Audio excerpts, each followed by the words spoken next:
ഈ ഒരു ചാനൽ ഞാൻ തുടങ്ങിയ സമയത്ത് എനിക്ക് മലയാളത്തിൽ എൻ്റെ കോളേജിനെ പറ്റി വീഡിയോ ചെയ്യണം, അതുപോലെ തന്നെ മലയാളത്തിൽ എനിക്ക് കോണ്ടൻറ്റ് ചെയ്യണം എന്നായിരുന്നു. പക്ഷേ എനിക്ക് ഇൻസ്റ്റഗ്രാം ഞാൻ സ്റ്റാർട്ട് ചെയ്ത് അവിടെ കോണ്ടൻറ്റ് ഇടാൻ തുടങ്ങിയപ്പോൾ എനിക്ക് അവിടെ കൂടുതൽ റീച്ച് കിട്ടാനും അതുപോലെ തന്നെ എൻ്റെ എസ്തെറ്റിക്കായിട്ട് മാച്ച് ആവുന്നുണ്ടെന്ന് തോന്നി.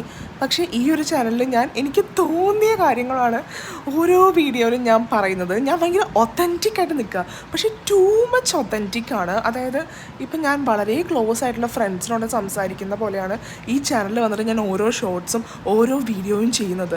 ആൻഡ് ഐ ഫീൽ ലൈക്ക് എനിക്കിത് ഇഷ്ടപ്പെടുന്നില്ല. എന്നെപ്പറ്റി തന്നെ ഞാനിങ്ങനെ ഓരോ കാര്യങ്ങൾ വന്നിവിടെ എന്താണോ എനിക്ക് മനസ്സിൽ തോന്നുന്നത് അത് തന്നെ ഞാൻ പറഞ്ഞുകൊണ്ടിരിക്കുന്നു. അതെനിക്ക് ഇഷ്ടപ്പെടുന്നില്ല. അതെന്താണെന്ന് എനിക്കറിയത്തില്ല.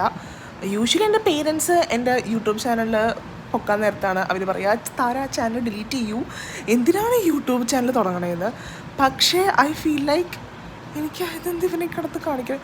ഓക്കെ, ഞാൻ അറിയാതെ ഇവൻ്റെ വീഡിയോ കൊണ്ട് ഇതിൽ ആഡ് ചെയ്തു. ഇതെൻ്റെ ബെസ്റ്റ് ഫ്രണ്ട് സിദ്ധുവാണ്, അവൻ ഡാൻസ് കളിക്കുന്നതാണ് ഞാൻ അവർ പറഞ്ഞിട്ടപ്പോൾ.